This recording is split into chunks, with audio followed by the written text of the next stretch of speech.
ওভেনে যখন cake bake হয় তখন বাসার পরিস্থিতিটা কিন্তু একদম বেকারির মতো হয়, ঘ্রাণে ভরে যায়। আসসালামু আলাইকুম, কেমন আছেন সবাই? চমৎকার একটা বানানা ব্রেডের রেসিপি নিয়ে এলাম।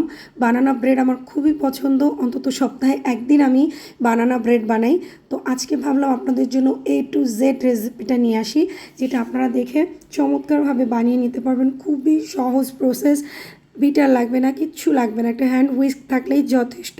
দেখতে পাচ্ছেন আমি এখানে কী কী উপকরণগুলো নিয়েছি, কোনটা কতটুকু নিয়েছি সব কিছু বলে দিব, আস্তে আস্তে দেখতে থাকুন।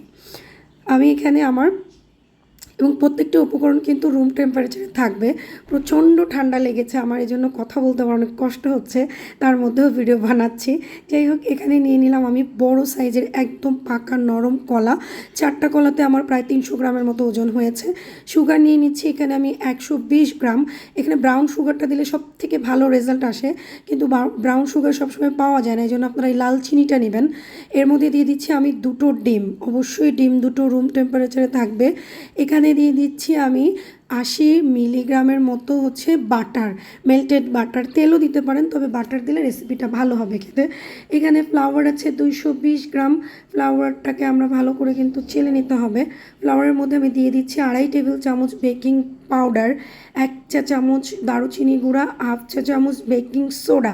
এখানে কিন্তু সোডা এবং দারুচিনি গুঁড়াটা দিতেই হবে, দারুচিনি গুঁড়োতে খুব সুন্দর একটা ফ্লেভার আসবে। এখানে ভ্যানিলার দরকার নেই, আমরা দারুচিনি গুঁড়োটাই দিব। এই কেকের সাথে দারুচিনি গুঁড়োটা খুব ভালো যায়। এটাকে আমরা কেকও বলতে পারি, এটাকে আমরা ব্রেডও বলতে পারি, অ্যাজ ইউ উইশ। যে কোনোভাবেই আপনারা এটাকে যে কোনো নাম দিতে পারবেন। এবার ভালো করে এটাকে মিক্স করে নিচ্ছি। মিক্স করে নেওয়ার পরে এটার মধ্যে আমি দিয়ে দিচ্ছি 60 মিলি মিল্ক, লিকুইড মিল্ক। আর চকলেট চিপস আপনাদের পছন্দ মতো দেবেন, এটা অপশনাল, না দিলেও কোনো সমস্যা নাই। এখানে প্রায় আমি 100 গ্রামের মতো দিয়েছি, পরে আমি একটু অ্যাড করেছিলাম, এখানে কম ছিল 100 গ্রামের। দেখেন ব্যাটারটা দেখতে পাচ্ছেন কীরকম সুন্দর ঠিক। আমার লোভ প্যানটা হচ্ছে 9 ইঞ্চি লম্বা, 3 ইঞ্চি চওড়া এবং উচ্চতাও 3 ইঞ্চি। এর মধ্যে আমি একটু আগে থেকেই বাটার মেখে ফ্রিজে রেখে দিয়েছিলাম, এটা রাখলে অনেক ভালো হয়। দেন আমি ব্যাটারটা ঢেলে দিলাম। ঢেলে দেওয়ার পরে আমি এখানে অপশনালি দিয়ে দিচ্ছি হচ্ছে ওটস। আপনারা চাইলে কিন্তু সেম রেসিপিটাতে ফ্লাওয়ার স্কিপ করে ওটস দিয়েও বানাতে পারবেন, চমৎকার হয় খেতে। আমার একটু এই ধরনের অদ্ভুত ফ্লেভার পছন্দ, এই জন্য আমি এই ধরনের জিনিসগুলো খুব ট্রাই করি। আমি নিজে খাওয়ার জন্য সবসময় আমি এই জাতীয় কেকগুলোই বানাই। দিয়ে দিলাম আমি ওভেনে এটাকে। আর এই যে দেখেন, এই যে কেক বেক হতে হতে কিন্তু আমার এগুলো সব ধোয়া হয়ে যাবে। অন 80 ডিগ্রি সেন্টিগ্রেড তাপমাত্রায় আপার লোয়ার হিটে কেকটাকে বেক করে নিয়েছি আমি। 50 থেকে 1 ঘন্টার মতো সময় লাগবে এটাকে বেক হতে। বেক হয়ে যাওয়ার পরে আমি এটার উপরে দিয়ে দিচ্ছি মধু।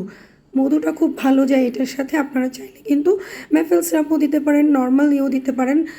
তো কেমন লাগলো জানাবেন।